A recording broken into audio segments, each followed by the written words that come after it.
जय श्री श्याम। सभी श्याम प्रेमियों को हारे के सहारे बाबा श्याम की जय। तो आज की वीडियो का टॉपिक हम सबसे पहले आपको बता देते हैं। आज की वीडियो का टॉपिक है, हमारे पास काफी कमेंट्स आ रहे हैं कि दीदी हम बाबा श्याम का व्रत किस दिन करें, उसकी पूजा कैसे करें और इस व्रत को कैसे खोलें, इन सारी चीजों की विधि आप हमें बताएं। तो आज हम आपको इस वीडियो के माध्यम से यही सब बताने वाले हैं कि बाबा श्याम का व्रत किस दिन किया जाता है। काफी लोगों को पता है लेकिन काफी लोगों को नहीं पता, और किस दिन इस व्रत को करना है और किस तरीके से करना है, इसकी क्या विधि है और कब करनी है, इसमें पूजा किस टाइम करनी है और किस टाइम हमें ये व्रत खोलना है और किस तरह से हमें ये बाबा श्याम का व्रत रखना है। तो आज हम ये एक करके सारी विधि आपको इस वीडियो के माध्यम से बताने वाले हैं, क्योंकि हमारी बहनों के बहुत कमेंट आ रहे थे, तो इसी वजह से हमने ये वीडियो आज आपके लिए लाए हैं।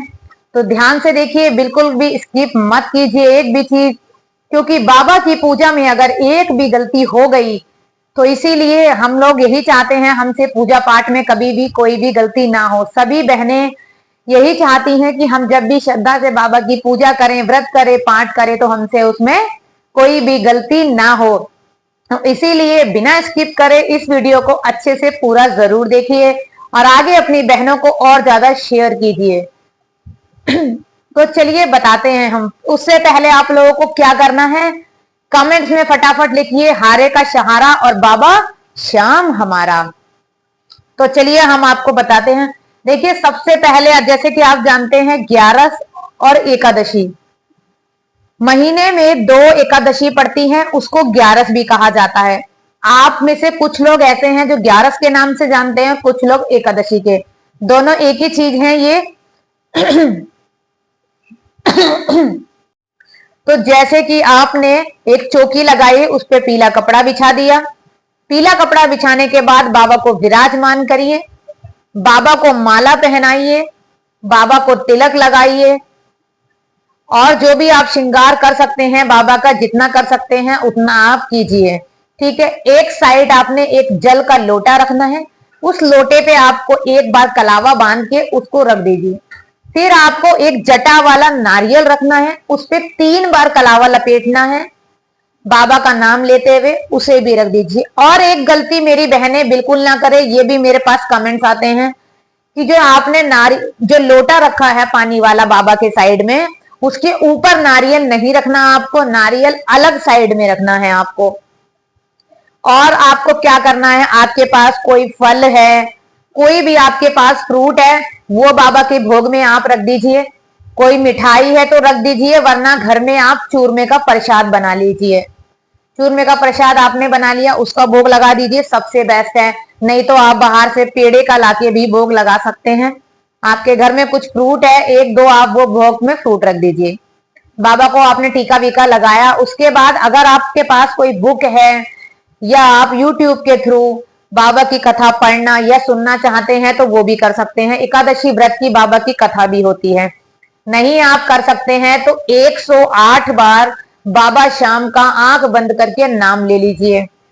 आपने नाम ले लिया, उसके बाद लेकिन ये जो पाठ आप करेंगी, पाठ और जाप जो भी आप करेंगी दोनों में से, उससे पहले जब आपने चौकी तैयार कर ली तो एक बाबा का घी का दीपक जला दीजिए। घी का दीपक जलाने के बाद हाथ जोड़ कर बैठ जाइए।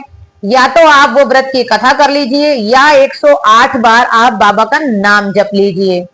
उसके बाद आप बाबा की आरती कीजिए, हाथ जोड़िए, बाबा से अपनी विनती कीजिए, बाबा मुझसे जो भी व्रत में गलती हो वो स्वीकार करें और जो आप मांगना चाहते हैं वो बाबा से कहेंगे। और एक बात, आपको ये चौकी पूजा जो करनी होती है ये सुबह नहीं करनी होती, ये करनी होती है आपको शाम के टाइम पे। हाँ जी, शाम को आप ये 4 से 4:30 के आसपास आप इस पूजा को करेंगे। उसके बाद आप क्या करेंगे, जब आपकी ये पूजा हो गई 4 से 5 तक आप कर सकते हैं, कोई प्रॉब्लम नहीं है। अंधेरा होने से पहले आपको ये पूजा करनी है धूप धूप में। ठीक है। फिर अगले दिन आती है द्वादशी। तो ये चौकी आप बिल्कुल हिलाएंगे नहीं पूजा पाठ करने के बाद। अगले दिन जब द्वादशी आएगी, तब द्वादशी के दिन आप क्या करेंगे, नहा धोकर बाबा की फिर से जोत जलाएंगे, बाबा के लिए खीर बनाएंगे और खीर का भोग लगाएंगे। आपने दीपक जला दिया, बाबा को खीर का भोग लगा दिया। अब आप क्या करिए, जो आपका पूजा हो गई आपकी, जब आपकी जोत जल जाए, जलने के बाद जब वो जोत आपकी बंद हो जाए, उसके थोड़ी देर बाद आप क्या करिए, जो लोटे का जल है वो अपने पौधों में चढ़ा दीजिए, और जो नारियल रखा है आपने, और नारियल के साथ क्या है, अगर आपने वहां पे कोई दक्षिणा रखी है, और वो नारियल ये आप मंदिर में दे आइए, जल पौधों में चढ़ा दीजिए, ठीक है।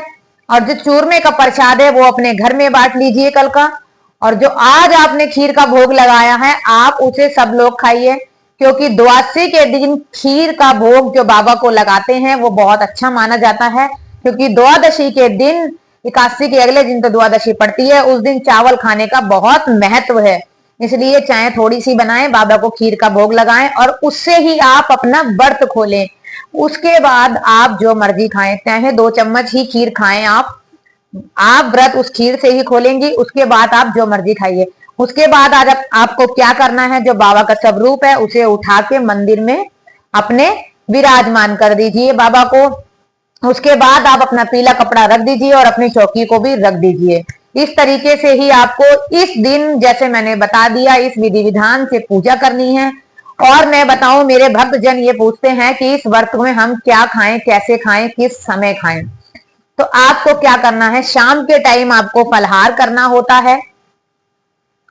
सुबह आप चाय वाय ले सकते हैं, अगर आपसे नहीं रहा जाता तो आप कुछ भी ले लीजिए, मखाने, मूंगफली, फीके ले लिए हैं आपको, अगर आपसे नहीं रहा जाता। चाय वाय आप ये सब ले सकते हैं। और फलहार का जो भोग करना है वो आपको शाम को करना है, और दिन में आप फ्रूट भी खा सकते हैं, कोई प्रॉब्लम नहीं है।